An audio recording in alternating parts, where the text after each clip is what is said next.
warahmatullahi wabarakatuh.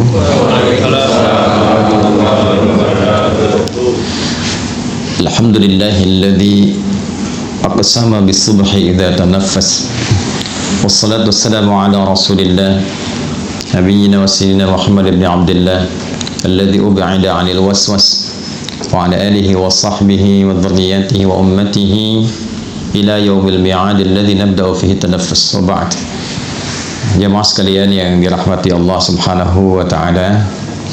Alhamdulillah, di kesempatan pagi hari ini waktu Indonesia bagian barat di sana dan waktu Jepang di sini 2 jam berbeda, kita lebih cepat, tapi dalam kecepatan 2 jam itu kita masih diberikan kesempatan oleh Allah untuk beriman.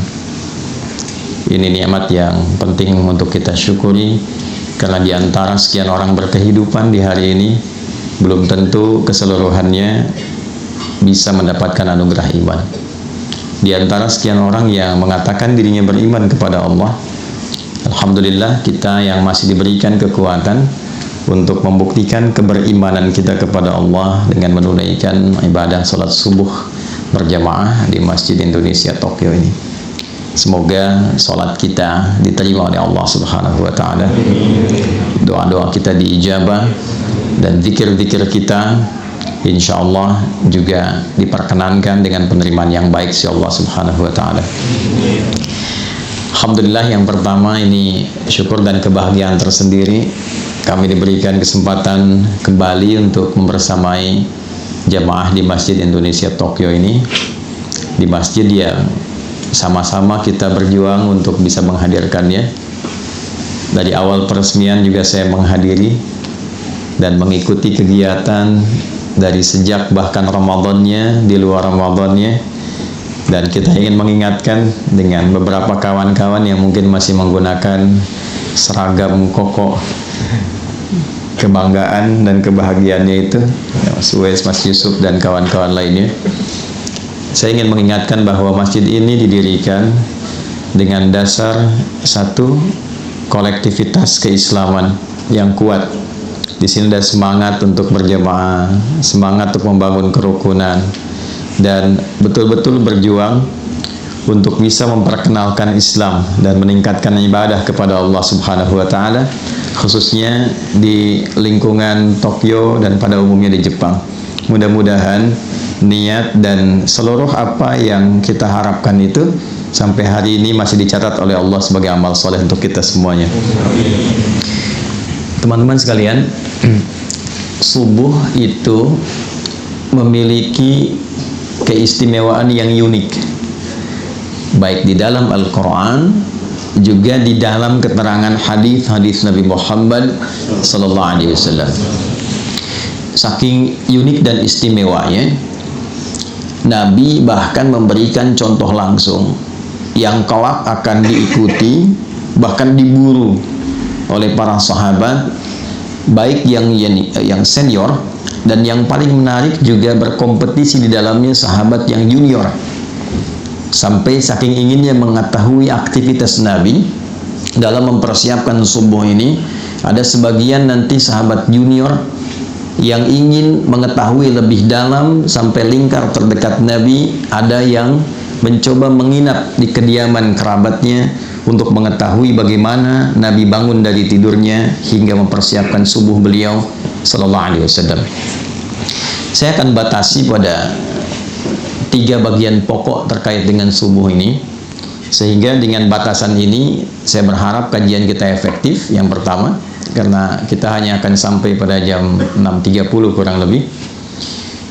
Yang kedua, dari efektivitas dan fokus pada kajian kita ini, saya berharap ada perubahan kelak mulai dari hari ini, esok dan selanjutnya, tentang cara kita menyiapkan dan menghadapi serta mengamalkan nilai-nilai subuh dalam kehidupan kita. Jadi subuh itu bukan sekedar sholatnya dinilai penting, bukan juga bacaannya, tapi ada value-nya yang membimbing kita mengawali aktivitas dalam kehidupan. Secara cepat teman-teman sekalian, di dalam Al-Quran satu-satunya nama sholat yang diperkenalkan dengan dua nama itu hanya sholat subuh.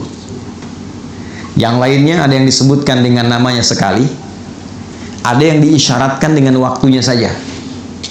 Tapi subuh dia menjadi spesial karena disebutkan kedua namanya sekaligus, yang memberikan isyarat pedoman berkehidupan bagi setiap muslim khususnya dalam mengawali aktivitasnya. Jadi saya buka dengan satu gambaran begini dulu. Di Islam itu tidak ada satupun nama dan juga tuntunan dalam ibadah kecuali seluruhnya mengandung makna dan hikmah. Baik ya? Dari namanya, kemudian terkait dengan pelaksanaannya, ritualnya, itu bukan ritual hampa yang cuma kita bergerak-gerak, tidak. Di dalamnya ada maknanya, setiap bacaan ada artinya, bukan sekedar terjemahan, tapi juga mengandung pedoman dalam berkehidupan. Dituntun kita dalam menjalani hidup dari makna-makna yang kita dapatkan dalam proses ibadah itu. Karena itulah setiap ibadah dalam Islam itu selalu akan memberikan peran perubahan pada perilaku dan kehidupan kita. Saya ambil contoh begini.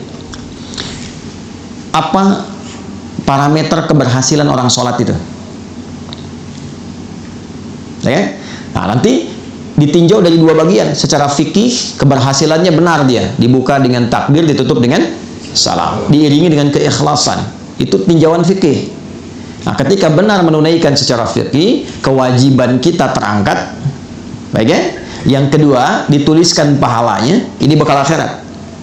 Tapi nanti parameter dampak dunianya apa? Karena kan doa kita selalu Rabbana atina fid dunya hasanah wa fil akhirati hasanah wa qina adzabannar. Nah, salat itu di Al-Qur'an disebut dengan hasanah. Baik ya?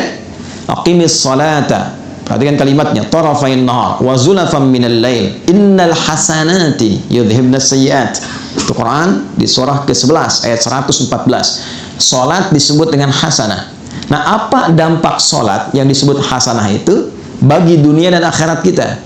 Tadi secara fikih kalau benar salatnya dibuka dengan takbir, ditutup dengan salam, diiringi dengan keikhlasan, kita meyakini sepenuhnya ada pahala dituliskan. Pahala itulah bekal kita pulang untuk ke akhirat. Kalau ini semua dilepas, jaket, baju, handphone yang bagus-bagus ya, masuk alam kubur aja dilepas. Jangankan ke akhirat, masuk alam kubur tidak dibawa. Baik ya? Nah, yang dibawa apanya? Nilainya, keikhlasannya, amal solehnya. Sekarang dampak dunianya apa? Maka dijelaskan kembali di Al-Quran surah ke-29 di ayat ke-45. Utlu ma uhiya ilaika minal kitab wa aqimis salah inna salata tanha 'anil fahsya wal munkar. Kalau sholat itu benar dikerjakan, satu dampak dunianya dia bisa merubah perilaku, bertransformasi menjadi pribadi yang lebih baik. Karena itu dulu orang-orang yang hidup di era jahiliyah ya, ketika kemudian diberikan risalah sholat lewat Nabi Muhammad SAW, itu seketika bisa merubah perilakunya menjadi pribadi terbaik yang hidup di zamannya. Anda bayangkan, sholat bisa merubah orang dari pribadi pencela menjadi pecinta, dari pemukul menjadi perangkul, ya kan? Dari penipu menjadi pribadi yang sangat dermawan. Itu sholat.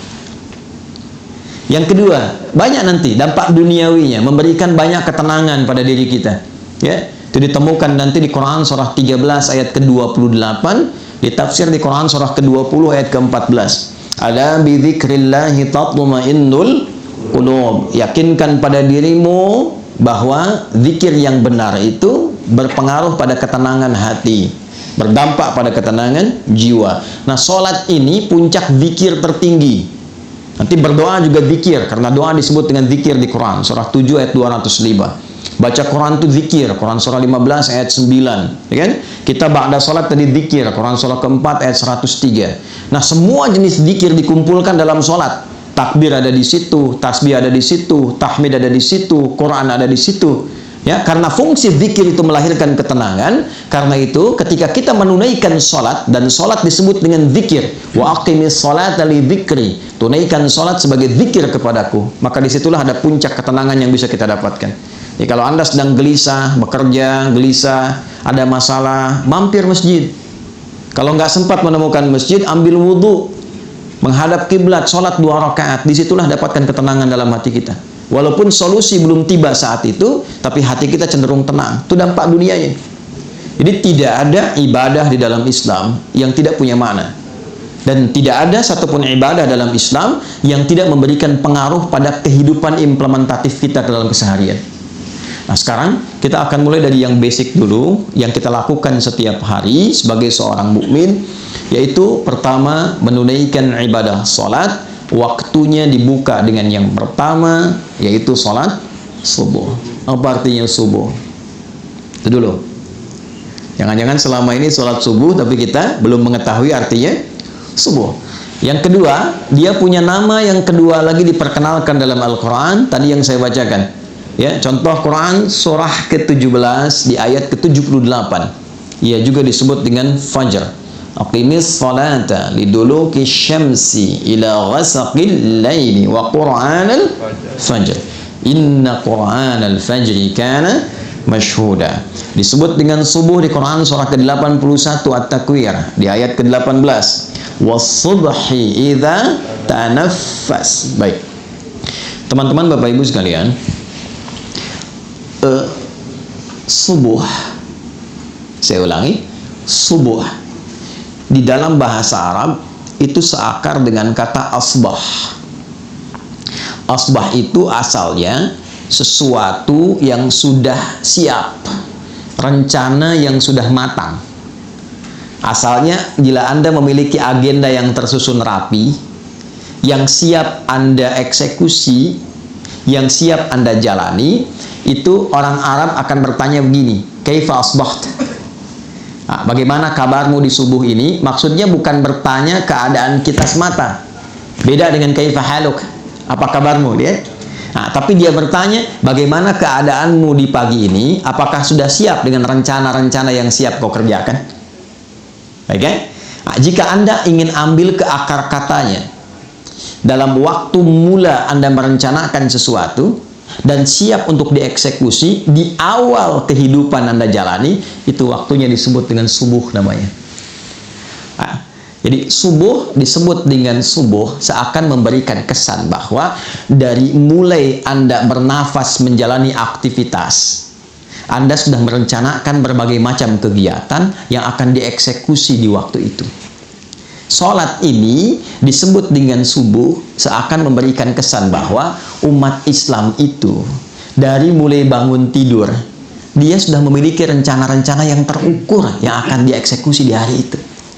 Jadi tidak ada sikap seorang muslim sejatinya, kecuali saat bangun tidur itu dia sudah punya rencana kegiatan yang jelas.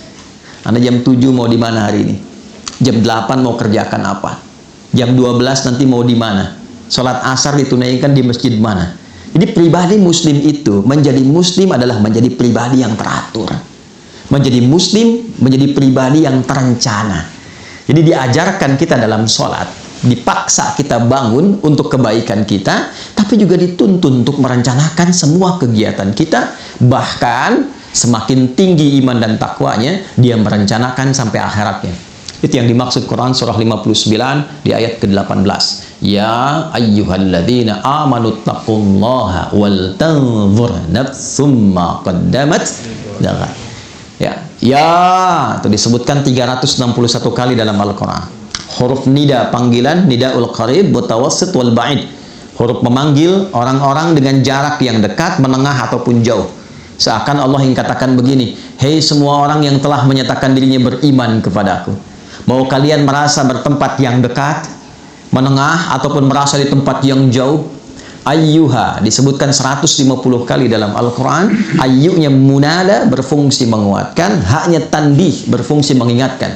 Aku tegaskan, aku ingatkan pada kalian semua. Alladzina disebutkan 1080 kali dalam Al-Quran, mencakup laki-laki, perempuan, besar, kecil, tua, muda, apapun strata kehidupannya. Siapapun kalian, besarnya pangkat, tak punya jabatan, apakah merasa hartanya melimpah atau cukup hidupnya, berilmu atau sedikit ilmunya, tanpa kecuali aku tidak bedakan, kata Allah, sepanjang kalian masih menyatakan dirinya beriman. Ittaqullah, tingkatkan dan jaga selalu takwamu kepada Allah, Dan di antara ciri orang takwa itu wal tanzur nafsum ma qaddamat lighad. Dia memiliki kesiapan rencana sampai persiapan pulangnya kembali pada Allah Subhanahu wa taala. Jadi takwa itu bukan hanya sholat. Ya, takwa itu bukan hanya baca Al-Qur'an. Ya, ketika Anda menyiapkan rencana yang terukur pun, memiliki program-program kehidupan sampai pulang, itu bagian dari takwa. Nah, saya tanya begini, siapa yang pengen ke surga? Angkat tangan boleh. Nah, ya? Yang surganya Firdaus. Nah, Masya Allah. Dah, turun dulu. Yang merasa sudah cukup amalan untuk ke Firdaus. Boleh angkat tangan. Nah, sampai batuk tuh. Yang merasa amalnya masih sedikit. Yang merasa banyak salah, angkat tangan. Tuh, ya. Boleh aneh ya? Nabi Adam itu salahnya satu, keluar dari surga. Anda salah banyak, pengen masuk. Nah, bagaimana memplanning itu? Menyiapkan rencana yang positif sampai kita mendapatkan rahmat Allah. Jadi rumusnya kan turunkan jenis surganya di Al-Quran. Ada 8 jenis, dari Firdaus sampai ke surga yang standar biasa. Tapi mohon maaf, standarnya pun tetap surga. Itu turunkan karakternya bagaimana, amalannya apa saja, tekuni itu dengan profesi kita di bumi sampai kita mendapatkan hasilnya. Itulah subuh. Misal, Anda menginginkan surga Firdaus. Karakteristik penghuni surga Firdaus dan amalannya itu ada misalnya di Al-Quran surah ke-23 ayat 1 sampai dengan 9. Sampai Anda menemukan kalimat ulaika humul warithun alladzina yarithuna al-firdausa hum fiha khalidun. Ada orang-orang calon penghuni surga Firdaus yang sedang berpetualang di bumi. Nah, siapa mereka itu? Nah, balik ke atas, qad aflahal mu'minun. Ciri pertamanya dia punya iman yang kuat. Mukallah. Ada amana, amanu, yu'minun, mu'minun, beda. Amana, amanu baru standar keimanan. Perlu dilatih amal soleh, terus ditingkatkan. Karena itu ketika amanu dibuka lagi dengan amal soleh, dibuka dengan puasa, dibuka dengan sholat dan seterusnya. Ya, wal asr, innal insana lafi khusr illa alladzina amanu wa amilus shalihat. Ya, maka dipacu lagi dengan amal soleh. Naik nanti yu'minun.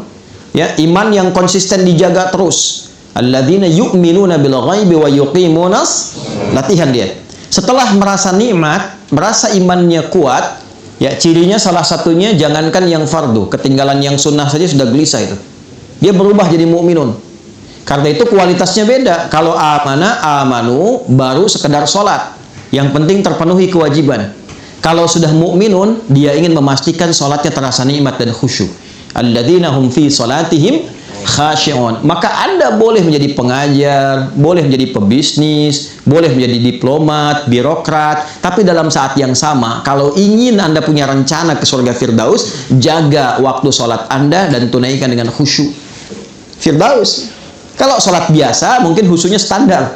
Tapi pengen ke Firdaus, berusaha terus selama hidup dalam level kehusyuan yang tinggi yang mampu kita lakukan. Ya, walladzina hum 'anil lagwi mu'ridun, yang enggak penting-penting tepikan. Nah, itu dibuat rencananya secara terukur. Kita tuh punya visi panjang loh, bukan cuma dunia, sampai akhirat. Akhiratnya turunkan, jadikan panduan berkehidupan. Nah, itulah yang dimaksud Quran surah ke-81 ayat 18. Wasubhi idza tanaffas, dan aku bersumpah, kata Allah. Pakai kosam tuh. Demi waktu subuh yang mengiringi setiap nafas yang keluar, yang baik, yang dengan itu keluarlah produktivitas amal soleh setiap makhluk. Allah kasih contoh. Maaf, setiap subuh itu diberikan semua contoh kehidupan kita. Tumbuhan, nafas pertamanya keluar oksigen. Dia serap karbon dioksida, dia keluarkan oksigen pagi hari. Saya waktu di Utrecht di Belanda itu, setelah ada sesi mengajar itu, saya tinggal di satu flat apartemen. Itu depannya itu bagus sekali, hutan lindung yang terjaga, sehingga udaranya bagus. Saya ingin buktikan bagaimana ayat ini bisa terasa dalam fenomena alam. Saya keluar kurang lebih 2-3 menit sebelum waktu subuh. Itu udara yang terasa, masih terasa karbon dioksidanya, belum segar. Tapi begitu masuk waktu subuh, wasubhi idza tanafas, ganti. Oksigen mulai muncul, segarnya mulai muncul. Jadi Anda bisa bayangkan, tumbuhan saja dimulai waktu subuh dia sudah punya rencana yang terbaik untuk memberikan manfaat dalam kehidupan. Ayam subuh sudah berkokok, kan? Binatang, angin, subuh, sepoi sudah bertasbih. Jadi Anda bayangkan, makhluk yang tidak dihisab, dia punya rencana strategis dalam hidupnya dan sudah memberikan manfaat di awal aktivitasnya. Saya, Anda, kita yang jelas dihisab dari ujung kepala sampai ujung kakinya, yang menginginkan berada di surga Firdaus di awal masa transit sampai tinggalnya di akhirat nanti. Maka ditanya oleh Allah, tanya balik tuh, apa yang kau siapkan, rencana apa yang kau punya di awal bangunmu, di awal nafas kehidupan yang engkau akan jalani. Jangan-jangan tumbuhan yang tidak dihisab memberikan manfaat, manusia yang dihisab justru belum punya rencana manfaat yang bisa ditebarkan dalam kehidupan. Maka kita diajarkan dari awal, ya, saking pentingnya rencana-rencana yang baik ini, maka Al-Quran meminta kita menyiapkan bahkan sebelum subuhnya. Ya, saya mulai dari hadis Abu Daud, nomor hadis 1367. Nanti diriwayatkan oleh sahabat mulia yang junior, namanya Abdullah, anaknya dari paman Nabi SAW, Abbas bin Abdul Muttalib radhiyallahu ta'ala anhu. Perhatikan kalimatnya, beliau meriwayatkan, dan riwayat ini sangat penting dari 2000 riwayat yang pernah beliau sampaikan. Qala Ibnu Abbas radhiyallahu ta'ala anhuma qala kana an-nabiy sallallahu alaihi wasallam. Ibnu Abbas ini meriwayatkan hadis ini sampai beliau meminta menginap di rumah bibinya Sayyidah Maimunah. Jadi kalau nanti Anda yang umrah atau haji, mudah-mudahan yang belum bisa segera ya untuk berangkat, nah, itu tidak cukup dengan amin, nabung tuh ya. Nabung, berdoa ya. Nah, nanti kalau sudah berangkat, Anda cari namanya pintu Babus Sanam.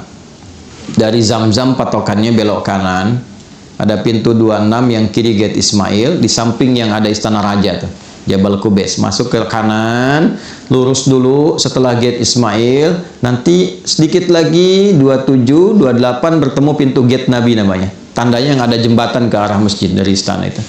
Ada tulisan gate Nabi, Babun Nabi. Disitulah kediaman Sayyidah Maimunah radhiyallahu ta'ala anha, dan disitulah Nabi berkehidupan tinggal setelah Sayyidah Khadijah wafat. Ya, letak rumah Sayyidah Khadijah di depan yang pintu Marwah. Ya. Nah, di gate Nabi ini beliau pernah tinggal di kediaman Sayyidah Maimunah. Ibnu Abbas kecil tinggalnya di samping pintu Babus Salam. Jadi kalau turun Babus Salam, gate Nabi, gate Ali, Babus Salam, turun ada eskalator sebelah kiri dan kanan, tangga manual. Ada satu kursi warna merah tuh di depannya itu. Turun ke bawah, ada tulisan Babus Salam. Babus Salam tuh nanti sejajar. Kalau tarik garis lurus ke Maulid Nabi, tempat lahirnya Nabi itu, ya. Jadi seakan-akan memberikan satu isyarat bahwa kita berislam itu ya menuju kepada Allah melalui petunjuk Nabi Muhammad SAW. Saya pernah dengan kakak ngambil arah matahari terbit, itu begitu dipotret baru sadar kalau bayangannya itu tembus lurus langsung dari kediaman Nabi ke arah Hajar Aswad. Lurus ya, dulu waktu belum rame-rame seperti sekarang. Nah, saya mau katakan cepat, itu dari pintu itu saya mau ilustrasikan ya, mengarah ke sofa nanti rumahnya Arqam bin Abi Arqam, anak muda usia 17 tahun yang dalam riwayat salah satunya menyebutkan orang yang ke-17 masuk Islam, diajak oleh Sayyidina Utsman Affan radhiyallahu taala anhu dari 40 orang awal yang masuk Islam, disebut dengan generasi awal as-sabiqunal awwalun. Anak ini, anak bungsu, sudah disiapkan oleh orang tuanya untuk mengabdi kepada Islam dengan mendalami pengetahuan. Jadi anak pertamanya Fudail dikhususkan melayani Nabi, jadi asisten Nabi. Kelak ketika Nabi akan meninggal, Fudail lah yang membawakan air wudhu untuk Nabi.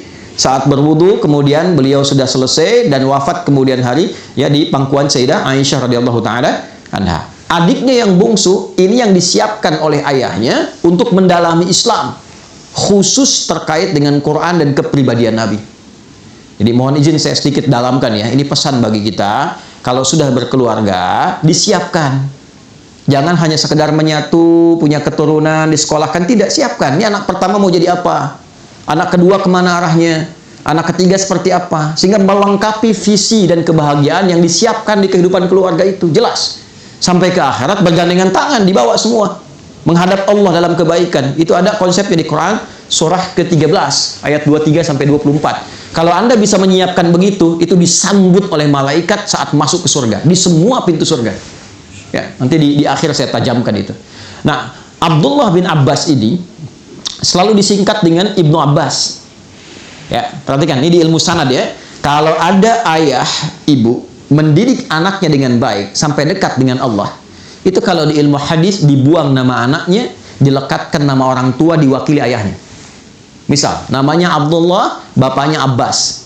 Diisyaratkan dengan ibnu, anak laki-laki, Abbas.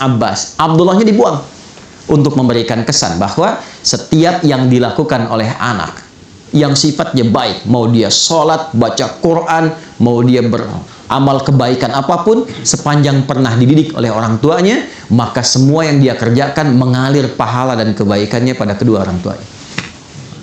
Ibnu Abbas radhiyallahu taala anhuma, hadis ini diriwayatkan oleh Ibnu Abbas. Jadi kalau saya bacakan hadis ini, Anda yang dengar sekian banyak, live ribuan orang misalnya tonton, itu satu hadis ini dari ribuan orang yang menyimak mengalirkan pahala untuk Abbas dan juga istrinya dan keluarga besarnya.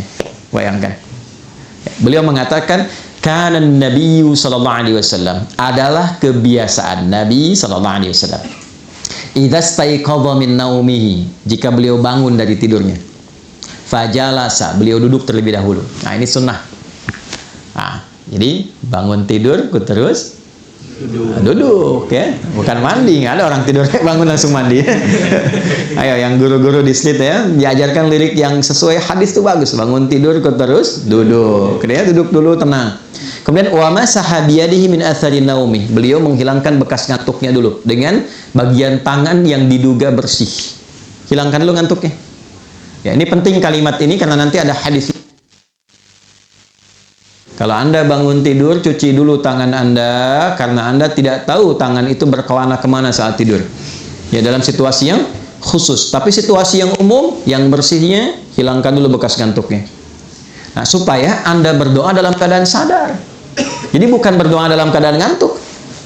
Ya, sadar. Di Islam itu, wahyu pertama turun, Anda masih ingat nggak? Apa bunyinya? Iqra. Baik, Iqra. Tapi tidak jarang orang melihat proses mendapatkan Iqra itu. Teman-teman, Nabi itu menerima wahyu seluruhnya dalam keadaan sadar dan terjaga. Ya, mau saya katakan begini. Ya, itu kan malaikat meluk kan? Ya? Di Gua Hira kan sendirian Nabi dipeluk oleh malaikat, menyamar jadi laki-laki, dikatakan Iqra. Saya tanya gini lah, kalau Anda sedang sendirian di luar, tiba-tiba ada yang meluk dari belakang, Iqra. Perasaan Anda gimana? Ngeri ya? Nabi stabil, Nabi tidak pingsan, Nabi kuat menerima itu dan diterima dalam keadaan sadar. Artinya apa? Seluruh apa yang diajarkan oleh Nabi bukan hanya dibimbing dan dikuatkan oleh Allah, tapi dipastikan dengan ikhtiar yang baik, yang sempurna, yang terukur. Tidak ada satu bacaan pun yang diajarkan Nabi dalam keadaan beliau tidak sadar, itu nggak ada. Ya, jadi kita baca doa itu, pastikan dulu, sempurna dulu keadaan diri kita, siapkan dengan baik. Jangan sampai alhamdulillahilladzi ahyana ba'da ma amatana. Amatanya panjang, amatana dah. Walaihin nusyur gitu ya. Bangunnya jam 3, sadarnya jam 6 gitu ya. Itu. Nah, siapkan. Setelah itu, nah ini poinnya. Yang kita tahu kan baru doa tadi ya. Sekarang perhatikan hadisnya. Faqara'a khawatima Ali Imran. Maka beliau membiasakan membaca 11 ayat terakhir surah Ali Imran. Nah, secara cepat saja, di 11 ayat terakhir surah Ali Imran, dimulai dari 190 sampai 200, itu adalah tuntunan merencanakan kegiatan yang dibuat dalam waktu yang panjang sampai ke akhirat kita. Inna fi khalqis samawati wal ardi wa ikhtilafil laili wan nahari la ayatin liulil albab. Sungguh tancapkan pada hatimu yang paling dalam, jangan sampai ragu. Kalau kita ngaji agak dalam sedikit. Inna harfu nasbin wa taukidin tansibul isma wa tarfa'ul khabara mabniyun 'alal fathi la mahalla lahu minal i'rab. Inna itu berfungsi untuk menguatkan pesan agar disampaikan kepada hati kita. Kuatkan, jangan sampai goyah. Dibuka hikmahnya, makanya alamatnya fathah, ya kan? Kalau dia nanti sifatnya mudzakkar salim, pakai ya untuk dikuatkan, diikat dengan baik. Ya, ikat pada hatimu. Sungguh tancapkan pada hatimu yang paling dalam. di balik hikmah penciptaan langit dan bumi dan seluruh kegiatan berganti siang dan malam, ada orang-orang yang paham substansi kehidupan. La ayatin li ulul albab, itu yang mengerti esensi hidup. Paham. Nih, Anda mesti mengerti, Anda kesini untuk apa? Anda ngajar mau cari apa? Anda bekerja untuk apa? Ya, ada orang-orang yang saking pahamnya kalimat, baru disebutkan satu kata dia mengerti arahnya mau kemana itu. Itu ulul albab namanya. Lub. Ya, tahu kelapa? Kelapa itu kan ada luarnya ya, kulit, ada serabutnya, ada batoknya, ya kan? Ada kemudian di dalam dari daging luar ada yang paling dalam yang enak tuh, yang halus lembutnya, itu lub namanya, lub. Ya, ada orang-orang yang mengerti ketika mau beli kelapa dia ketok tek, ya, dia untuk apa? Dia tahu isinya mana yang bagus tuh. Yang nggak tahu lihat kulitnya aja, oh, kalau hijau besar bagus ambil, ternyata dalamnya kurang enak, tuh ya. Nah, itu ada orang yang demikian, dia nggak ngerti kehidupan. Yang penting makan, minum, tidur, selesai. Ya, gitu lagi. Habis bangun, bangun lagi. Habis tidur, bangun lagi. Bangun, tidur lagi. Makan, tidur, bangun, selesai. Ya, ada yang demikian. Nah, itu serabut. Ya, ada yang cuma ngumpulin uang, kumpulkan banyak pesta dan sebagainya. Itu batok kelapa. Dunia aja. Ya, yang ngerti pesan tentang kehidupan, dia paham. Dia mau kemana berangkat. Anda dari Indonesia mau ke Jepang, Anda siapkan bekal, Anda nabung dan sebagainya. Anda akan tinggalkan dunia, pindah ke alam baru. Tabungan Anda apa? Persiapan Anda apa? Kan? Makanya orang-orang yang paham esensi kehidupan, itu jadi tanda bagi dia, semua yang terjadi, seluruh aktivitas dia, itu tanda positif bagi dia untuk menyiapkan bekal kembali pada Rabbnya. Alladzina yadhkuruna Allaha qiyaman wa qu'udan wa 'ala junubihim wa yatafakkaruna fi khalqis samawati wal ard. Maka tafakkur itu adalah meruntutkan ya segala jenis aktivitas, disusun dari awal secara sistematis. Kalau belajar dari akibat disebut tadabbur namanya. Menganalisis disebut dengan tanawwur. Tapi tafakkur dari kata tafakkara yatafakkaru. Ya, mengambil semua rencana kegiatan, disusun dengan rapi, ya, dimitigasikan untuk dipraktekkan. Jadi ada orang-orang yang menjalani kehidupan yang seluruh aktivitasnya tersusun rapi, kata Allah. Ya, apapun itu, di siang dia punya agenda, di malam dia punya agenda, dan dahsyatnya dia siapkan itu bersamaan dengan zikir mengingat Allah Subhanahu wa taala. Ya, terima kasih ya Allah yang telah memberikan saya kesempatan hidup, memberikan kesempatan pada saya menyusun kegiatan, lihat langit ingat Allah, kan? Lihat anak ingat Allah sebagai titipan. Itulah ulul albab. Ya, sampai dengan nanti ayat ke-200-nya. Jadi dimulailah aktivitas itu sebelum subuh, Nabi bangun, merencanakan kegiatan itu, persiapan warming up, menunaikan sholat tahajud. Demi apa? Demi membawa agenda yang disiapkan di subuh itu menghadap Allah. Apa tandanya agenda itu telah siap dibawa menghadap Allah sebelum dieksekusi? Jadi idealnya begini, disusun dulu tuh, besok mau ngapain. Sudah disusun, baru kita berdoa kan? Alhamdulillahilladzi ahyana ba'dama abatana. Terima kasih ya Allah memberikan kesempatan aku menjalani kehidupan sesuai dengan ajalku. Setelah engkau tahan sementara tadi nyawaku dalam tidurku. Perhatikan, wa ilaihin nusyur. Ini kalimat ini mahal, dan aku berjanji ya Allah untuk mencari bekal positif sebagai persiapan pulang menghadap kembali kepadamu. Nusyur itu dari kata nasyara, artinya menyebar untuk kembali. Jadi kalau Anda nyebar, balik lagi ke sini pekan depan, itu namanya nasyara, nusyur. Ya, penyebaran spesifiknya disebut intasyara, menyebar, intasyara yantasyir. Nah, kita ini menyebar untuk balik ke Allah. Maka kita katakan wa ilaihin nusyur. Jadi setiap kali Anda bangun tidur, kita katakan ya Allah, saya pengen cari bekal yang baik hari ini sebagai persiapan pulang menghadap kepadamu. Nah, persiapan itulah yang kita rinci satu-satu. Ya, jam sekian saya bangun, kerjakan ini. Sebelum kita eksekusi, bawa dulu itu menghadap Allah supaya dibacakan oleh kita. Minta kemudahan, minta kelancaran, minta perlindungan. Semua bacaan yang kita bacakan itu disebut dengan Quran dalam bahasa Arab. Zikir itu Quran, ya kan? Doa itu Quran. Bacaan-bacaan kita Quran. Kalau yang dimaksudkan Al-Fatihah sampai dengan An-Nas, tambahkan alif lam di depannya menjadi Al-Quran. Jelas? Baik ya, Al-Quran kalau pakai alif lam kayak artikel the dalam bahasa Inggris. Ya, there are so many cars outside. Itu banyak tuh mobil di luar tuh. Tapi kalau kita katakan the car, is yours. Ya, tapi yang ini itu punya Anda. Oke? Itu kayak artikel Al-Quran khusus untuk firman Allah yang disampaikan melalui malaikat Jibril pada Nabi Muhammad SAW dari Al-Fatihah sampai An-Nas, berpahala dan beribadah kita dalam membacanya. Itu Al-Quran. Tapi kalau Quran itu semua bacaan yang kita sampaikan pada Allah. Ya, agenda kita, doa kita, harapan kita, zikir kita, istighfar kita, itu digabungkan semua jadi apa? Quran. Maka susun itu agenda kita, harian kita. Nanti tandanya apa? Saat matahari sudah memancarkan sinar pertamanya, membelah kegelapan malam. Pancaran sesuatu pada yang positif, membuka sesuatu yang terang pada nilai kebaikan, disebut fajar namanya. Pancaran yang negatif, yang mengarahkan pada keburukan, disebut fujur namanya. Ada fajar, ada fujur. Pancaran materi yang keluar secara fisikal, memancar tuh dari bawah ke atas, disebut infajar namanya. Tiga-tiganya ada di Quran. Contoh, Anda mau bor tanah, ya, supaya keluar air misalnya. Ya, begitu Anda bor, keluar airnya. Itu bahasa Arabnya namanya infajar. Nabi Musa punya tongkat, dipukulkan ke batu, ya, maka batunya terbelah, keluar 12 mata air.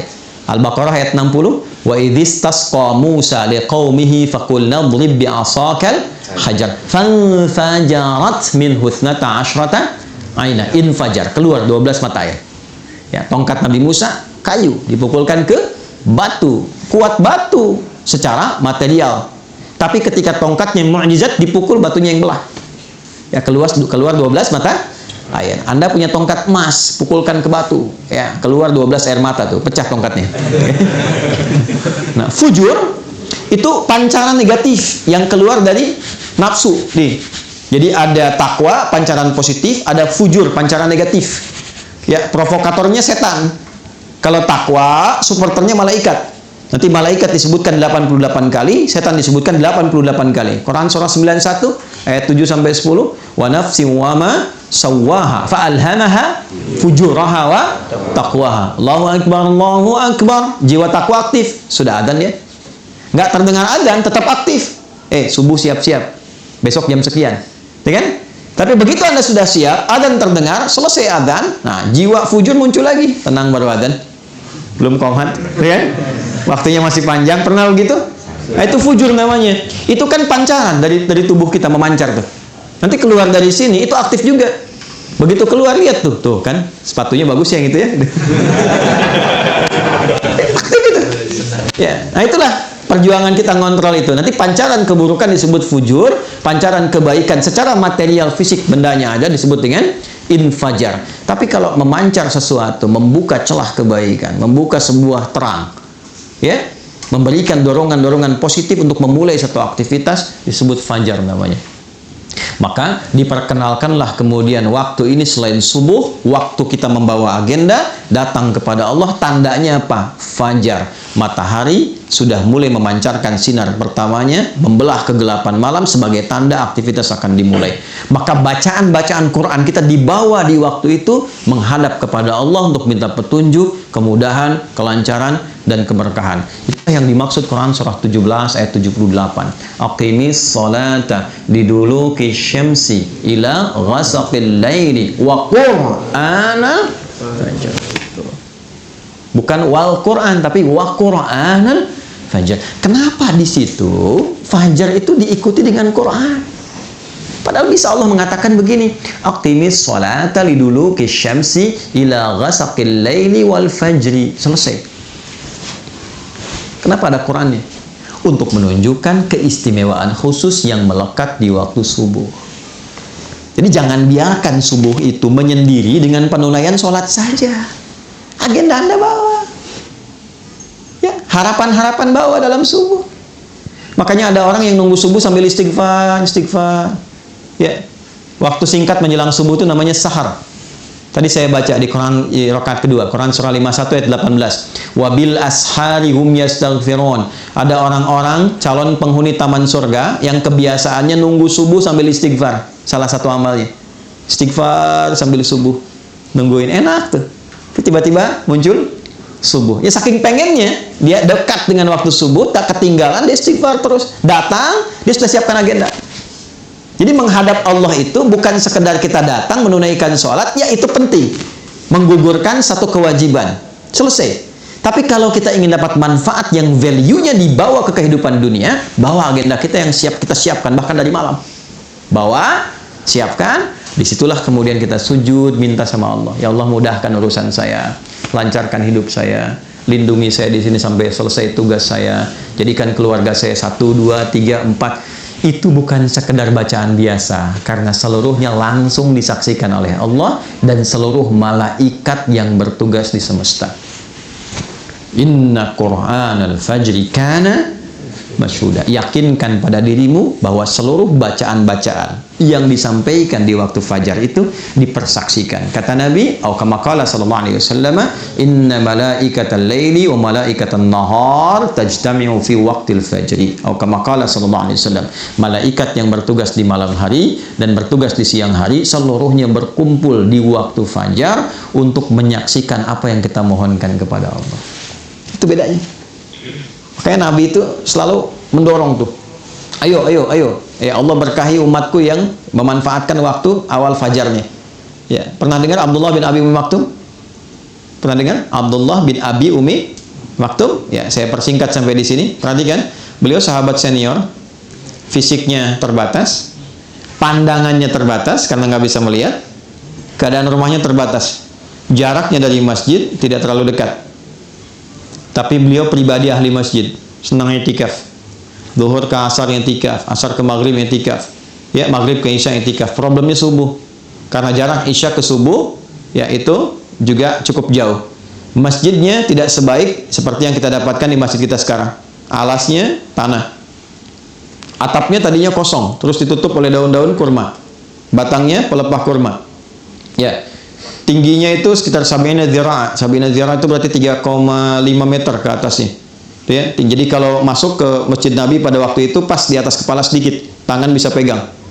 Ya kan? Nah, yang paling menarik teman-teman sekalian, dalam situasi itu beliau masih pengen i'tikaf, datang di awal waktu subuh. Cuma karena nggak bisa, datang ke Nabi begini, ya Rasulullahi, atau kama qala aliyya rukhsah. Ya Nabi, saya senang ke masjid, saya pengen jadi ahli masjid. Cuma saya terbatas. Jarak rumah ke masjid tidak terlampau dekat, mata nggak bisa lihat, ya subuhnya juga tidak mudah. Boleh nggak saya punya rukhsah, keringanan supaya menunaikan subuhnya di rumah? Nabi tidak mengiyakan, tidak melarang. Perhatikan jawabannya. Kata Nabi, atau kama qala sallallahu alaihi wasallam, atasma'ul adzan, apakah engkau masih mendengar adzan? Kata beliau Abdullah bin Abi Maktum, bala ya Rasulullah, kama qala, ya Rasulullah. Perhatikan kalimatnya. Madum tatasma'ul adzan atau kama qala fa'addiha fil masjid. Selama engkau masih bisa mendengar adzan, maka tunaikanlah itu di masjid. Di highlight oleh para ahli hadis, satu adzan terdengar. Tuh. Ya kan? Diketahui. Ya, yang penting wasilahnya sampai. Al-hukmu yaduru ma'illati. Kalaupun nggak bisa terdengar keluar, artinya kita paham waktu sholat. Kalau yang bisa terdengar di Osaka tuh boleh terdengar tuh, ya masih bisa tuh keluar tuh, ya itu bayangkan maksudnya apa? Yang adzannya pun adzan yang baik supaya terdengar nyaman orang ke masjid. Tadi adzan bagus tuh, yang adzan di sini tadi tuh, ya Madinah mirip-mirip tuh. Maksud mirip-mirip tuh gini, bukan lagu ya bukan, ya maksud mirip-mirip tuh begitu as-salat subuh kan, as-salatu khairum minan naum, salatnya yang panjang tuh, ya kan, naumnya pendek kan. As-salatu khairum minan naum. Pendek kan? Nah, di kita di Indonesia kadang-kadang naumnya yang panjang. Ya, salatu khairum minan naum. Tidur lagi tuh. Ya. Nah, saya mau balik tuh. Satu, adzan, atau kalau kita tidak dengar adzan seperti sekarang, sepanjang beriman, catat waktu sholat. Itu ada di Quran surah keempat ayat 103. Inna salata kanat 'alal mu'minina kitaban mauquta. Kalimat bebasnya, orang beriman itu tahu waktu sholat. Jelas? Oke. Selanjutnya apa? Begitu mendengar kalimat Nabi, sepanjang engkau mendengar itu, usahakan tunaikan di masjid. Maka sejak saat itu beliau mengatur waktunya. Bayangkan, tidak punya penuntun, jalan meraba ke arah masjid, datang di awal waktu di masjid yang kondisinya tadi saya uraikan. Anda bisa bayangkan, sejak saat itu bahkan azan subuh itu haknya menjadi Abdullah bin Abi Ummi Maktum, milik Abdullah bin Abi Ummi Maktum radhiyallahu taala anhu. Jadi Bilal itu naik menjadi azan pembuka. Bilal azan pembuka sebelum subuh tiba untuk mengingatkan siap-siap waktu subuh. Sejak peristiwa itu, saking pentingnya subuh. Saking pentingnya. Setelah itu Abdullah bin Mas'ud radhiyallahu taala anhu baca Quran 50 ayat sebagai persiapan bagi masyarakat. Ayo siapkan agenda, siap-siap ke masjid, waktunya penting, mohon sama Allah. Baru setelah itu Abdullah bin Abi Maktum itu adzan, sahabat semua sudah ada di masjid. Itu yang menjadikan mereka dengan seluruh aktivitasnya sampai sekarang dikenang sukses apapun aktivitas mereka dan profesi mereka. Tidak ada satupun sahabat yang hidup di muka bumi ini dengan semua kegiatannya kecuali mereka sukses dan bahagia. Silahkan Anda cek profil mereka banyak sekali. Makanya bacanya tuh diperdalam lagi. Baca sirah, kajiannya ditambah supaya motivasi. Jangan yang aneh-aneh. Ya, Anda misalnya kan pelajar nih. Dari pelajar itu keluarkan ayat-ayat tentang ilmu, hadisnya apa. Lihat profil sahabat yang fokus di bidang ilmu. Ali bin Abi Thalib belajarnya bagaimana? Sampai pakar di bidang matematika. Itu bukan hanya tahu tafsir, hadis. Beliau itu paham matematika apa. Anda kalau ngaji tafsir, ada tafsir tuh bagus ya. Namanya Al-Jawahir, karya Tontawi Jawahari. Itu bagian terakhirnya ada kitab Lataif namanya judulnya itu. Di dalam Lataif ini ada keunikan-keunikan Ali bin Abi Thalib karena menyelesaikan persoalan-persoalan hukum itu dengan menggunakan pendekatan hitungan matematika. Indah deh. Yang perempuan itu ya, Sayyidah Aisyah itu kan dokter. Dalam arti paham bidang kedokteran, belajar ilmu kedokteran. Sayyidah Fatimah itu perawat. Nanti ada nasab perawat tuh ada. Yang laki-laki siapa, yang perempuan siapa, yang di militer siapa, yang pebisnis di sini keluarkan ayat-ayat tentang bisnis, hadisnya apa, profil sahabat Nabi itu siapa yang pebisnis, entrepreneurnya siapa saja. Ya, silakan Anda cek keluarkan. Begitu caranya. Bagaimana orang sudah wafat, hartanya, aktifannya masih ada sampai sekarang. Utsman itu sudah meninggal, cuma beli satu sumur, dikonversi sekarang jadi hotel. Orangnya sudah meninggal. Hotelnya dibuat oleh pemerintah Saudi, ya kan? Setelah itu dijadikan kemudian wakafnya Utsman bin Affan radhiyallahu taala anhu, hasilnya disimpan di bank Saudi, disedekahkan untuk kepentingan umat Islam. Orangnya sudah wafat 15 abad yang lalu. Apa ada YouTuber di masa Nabi? Tapi jangan salah, orang-orang media ada, sampai turun ayat banyak. Wa idza ja'ahum amrun minal amni awil khaufi adza'u bi. Ada tipikal orang-orang sakit yang apapun bisa jadi konten baginya katanya. Tak ada di Quran. Ya, jadi apa saja jadi konten, bikin konten, upload lagi. Uploadnya pakai syair. Lihat apa saja bikin konten, apa saja bikin konten. Sampai turun ayat. Selektivitaslah dalam bikin konten itu. Yang baik-baik tampilkan, jangan bikin hoax. Maka turun ayat-ayat tentang hoax. Cuman medianya tidak seperti sekarang. Ya, sekarang lebih berkembang, eranya digital. Ngajinya juga beda. Dulu saya waktu ngaji tasrif masih sorok. Fa'ala yaf'inu, fa'ala yaf'alu, fa'ala yaf'ulu. Sekarang sudah beda. Taba yatubu yutuban. Pas bakayu Facebookan, ya. Tak takayu taktiku tiktokan, ya. Instagrama yang instagraman. Nah, ini yang kita perbaiki sehingga ngajinya itu tulus. Ya, jadi ilmu dipelajari, amal dipraktekkan, manfaat kemudian bisa diraih. Itu terukur semua. Dulu ngaji kita begitu, Fathul Qarib, Fathul Mu'in, macam-macam. Dulu ulama-ulama itu mendampingi Umar. Anda kalau ke Jogja, di Kesultanan Jogja itu masih ada tuh. Ya, kumpulan-kumpulan hazanah awal tuh keislaman di situ. Ada ngajinya tuh. Ini pembahasan Fathul Qarib yang ngajar siapa, Fathul Mu'in yang ngajar siapa, muftinya siapa, ya dalamnya siapa, sampai begitunya. Dan dipraktekkan dalam kehidupan. Makanya desain kotanya pun terukur. Silakan Anda cek kalau nggak percaya. Di mana ada masjid, depannya ada alun-alun, sampingnya ada pasar dan sebagainya. Itu bukan sesuatu yang biasa, terukur.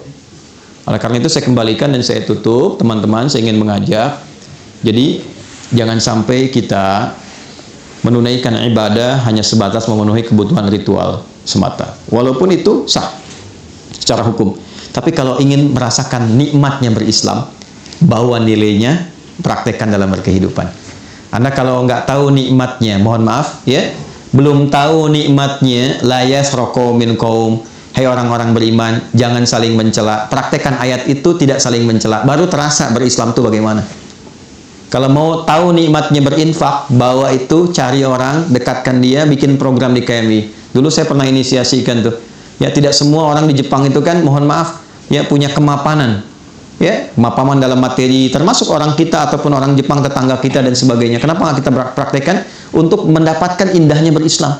Masak bagi dengan tetangga, ya, ada lansia-lansia butuh perhatian, tengokin bareng-bareng, ya kan?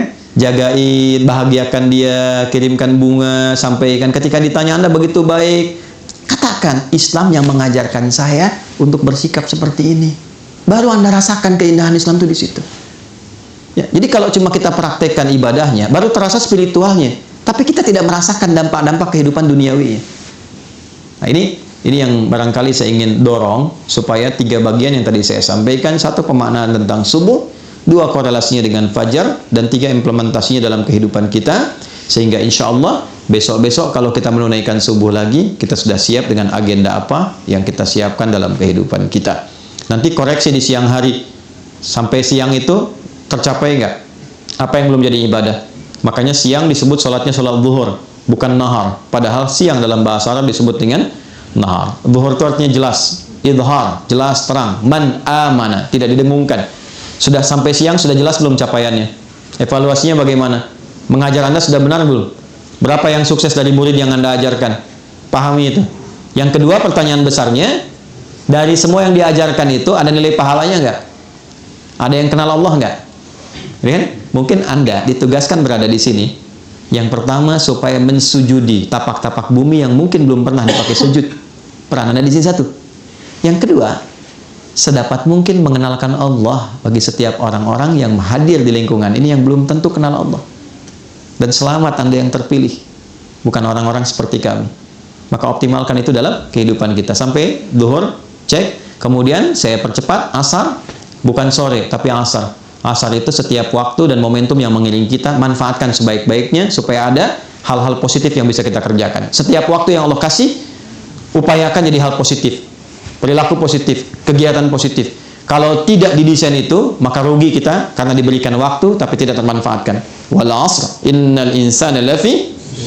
Insan disebutkan kurang lebih 65 kali di Quran, menunjuk pada totalitas manusia dalam beraktivitas. Kata Allah, manusia yang beraktivitas tapi tak mampu memanfaatkan waktu yang saya kasih, maka itu orang-orang yang rugi karena tak mampu mengkonversi waktu itu menjadi nilai positif. Illal ladzina amanu, kecuali orang beriman. Orang beriman punya visi yang beda. Nah, disinilah dipertaruhkan iman kita.